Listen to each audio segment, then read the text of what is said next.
Hello guys, അസ്സലാമു അലൈക്കും.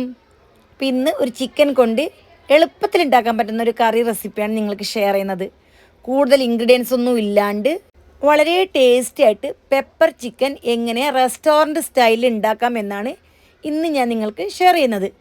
ഈ ഒരു റെസിപ്പിയുടെ പ്രത്യേകത കൂടുതൽ ജോലിയും ഇല്ല, കൂടുതൽ ഇൻഗ്രീഡിയൻസ് ആവശ്യമില്ല, പക്ഷേ ടേസ്റ്റ് ഡബിൾ ടേസ്റ്റാണ്.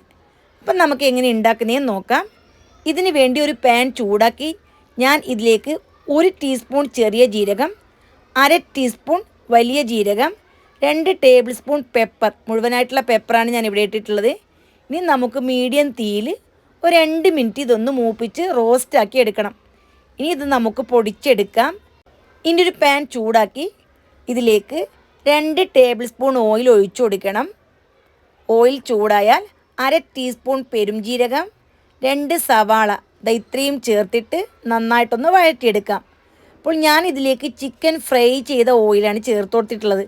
അപ്പോൾ അങ്ങനെയാകുമ്പോൾ നമുക്ക് ഈ മസാലയ്ക്ക് നല്ല ടേസ്റ്റ് കിട്ടും. പിന്നെ ഇതിലേക്ക് ഞാൻ നമ്മുടെ നാടൻ സ്റ്റൈൽ കിട്ടാൻ വേണ്ടിയിട്ട് കുറച്ച് കറിവേപ്പില ഇട്ട് കൊടുത്തു, തികച്ചും ഓപ്ഷണലാണ്. പിന്നെ 1/2 ടേബിൾ സ്പൂൺ ഉപ്പും കൂടി ചേർത്ത് കൊടുത്തിട്ട് നന്നായിട്ടൊന്ന് വഴറ്റി മൂപ്പിച്ചെടുത്തു. ഇനി ഒരു 5 അല്ലി വെളുത്തുള്ളി ചതച്ചതും, 1 ടീസ്പൂൺ ഗരം മസാല പൊടി, 1/4 ടീസ്പൂൺ മഞ്ഞൾപ്പൊടി ഇത്രയും ചേർത്ത് ചെറിയ തീയിലൊന്ന് മൂപ്പിച്ചെടുക്കണം. ഞാൻ ഇതിലേക്ക് ഓയിലെല്ലാം വളരെ കുറച്ചാണ് ചേർത്തിട്ടുള്ളത്. നല്ല ഹെൽത്തി ആയിട്ടുള്ള റെസിപ്പിയാണ്. പിന്നെ ഇതിലേക്ക് വേണ്ടത് ചിക്കനാണ്. 1 കിലോ ചിക്കൻ ഞാൻ ഇതിലേക്ക് ചേർത്ത് കൊടുത്തിട്ടുണ്ട്. ഇനി നമുക്ക് ഈ സവാളയിലേക്കിട്ട് നന്നായിട്ടൊന്ന് വഴറ്റിയെടുക്കണം. ഒരു 2 മിനിറ്റ് മീഡിയം തീയിൽ വെച്ചിട്ട് നന്നായിട്ട് ഇളക്കി കൊടുക്കണം. മസാലയും ചിക്കനെല്ലാം നന്നായിട്ട് വഴന്ന് വന്നാൽ ഇതിലേക്ക് തിളച്ച വെള്ളം 1 കപ്പ് ചേർത്ത് കൊടുക്കുന്നുണ്ട്. ഇനി ഈ ചിക്കൻ നമുക്ക് വേവിച്ചെടുക്കണം.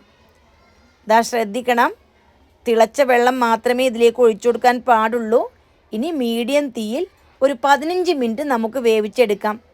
ഇപ്പോൾ ചിക്കൻ നല്ലപോലെ വെന്ത് വന്നിട്ടുണ്ട്. വെന്ത ചിക്കനിലേക്ക് പൊടിച്ച് വെച്ചിരിക്കുന്ന പെപ്പർ ജീരകം മിക്സ് ഉണ്ടല്ലോ, അത് ഇട്ട് കൊടുക്കണം. ഒരു സാധാരണ എരിവുള്ള റെസിപ്പിയാണിത്. ഇനിയിപ്പോൾ നിങ്ങൾക്ക് എരിവ് കൂടുതൽ വേണമെന്നുണ്ടെങ്കിൽ 2.5 ടേബിൾ സ്പൂൺ വരെ പെപ്പർ എടുക്കാം.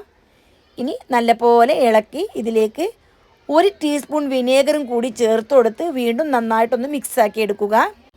ഇനി ഈ ചിക്കൻ നന്നായിട്ട് ഇളക്കി മിക്സാക്കിയതിന് ശേഷം ഒരു 5 മിനിറ്റ് ഈ പെപ്പറിൽ കിടന്ന് വേവണം. അപ്പോൾ മൂടി വെച്ചന്നെ നമുക്കിത് വേവിച്ചെടുക്കാം. ആ വീഡിയോ എൻ്റെ കയ്യിൽ നിന്ന് മിസ്സായിപ്പോയി.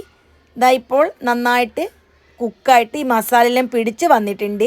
ഇനി ഇതിലേക്ക് ആവശ്യത്തിനുള്ള മല്ലിയിലയും കൂടി ചേർത്ത് കൊടുക്കണം. ഇപ്പോൾ വെള്ളമെല്ലാം നല്ലപോലെ വറ്റി വന്നിട്ടുണ്ട്.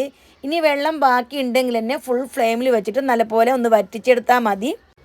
ചിക്കൻ വെള്ളമൊക്കെ വറ്റി മസാലയിൽ നന്നായിട്ട് പൊതിഞ്ഞ് വന്നൊരു പരുവായിട്ടുണ്ട്. ഈ ഒരു പരുവം ആയിക്കഴിഞ്ഞാൽ ഫ്ലെയിം ഓഫാക്കാം. ഇനി ചൂടോട് കൂടി തന്നെ നമുക്ക് സെർവ് ചെയ്യാം. വളരെ എളുപ്പത്തിൽ ഉണ്ടാക്കാൻ പറ്റുന്ന കിടിലൻ ഐറ്റമാണ്. ഈ ഒരു റെസിപ്പി നിങ്ങളുടെ ചെറിയ മക്കൾക്ക് പോലും ഉണ്ടാക്കിയെടുക്കാം. വളരെ ഈസിയാണ്. നിങ്ങൾക്ക് തിരക്കുള്ള സമയങ്ങളിൽ മക്കളോട് ഈ റെസിപ്പി കാണിച്ചു കൊടുത്തിട്ട് ഉണ്ടാക്കാൻ പറഞ്ഞാൽ അവർ തീർച്ചയായിട്ടും പെർഫെക്റ്റ് ആയിട്ട് തന്നെ ഉണ്ടാക്കും. എൻ്റെ ഈ പെപ്പർ ചിക്കൻ എല്ലാവർക്കും ഇഷ്ടപ്പെട്ട് കാണുമെന്ന് വിചാരിക്കുന്നു. തീർച്ചയായിട്ടും എല്ലാവരും ട്രൈ ചെയ്യുക. ട്രൈ ചെയ്താൽ മാത്രം പോരാ, നിങ്ങളുടെ അഭിപ്രായങ്ങളും നിർദ്ദേശങ്ങളും അറിയിക്കുക. എൻ്റെ വീഡിയോ ഇഷ്ടമായാൽ തീർച്ചയായിട്ടും എല്ലാവരും ഒന്ന് ലൈക്ക് ചെയ്ത് സപ്പോർട്ട് ചെയ്യണം. അതേപോലെ എൻ്റെ വീഡിയോ കാണുന്ന നിങ്ങൾ സബ്സ്ക്രൈബ് ചെയ്തിട്ടില്ല എങ്കിൽ ഇതേപോലെയുള്ള ഈസി ആയിട്ടുള്ള റെസിപ്പി കിട്ടാൻ വേണ്ടി സബ്സ്ക്രൈബ് ചെയ്ത് ബെല്ലൈക്കൺ എനേബിൾ ചെയ്ത് വെക്കുക. അപ്പോൾ വീണ്ടും കുഞ്ഞു കുഞ്ഞു റെസിപ്പീസുമായി ഞാൻ വരുന്നതായിരിക്കും. Bye bye.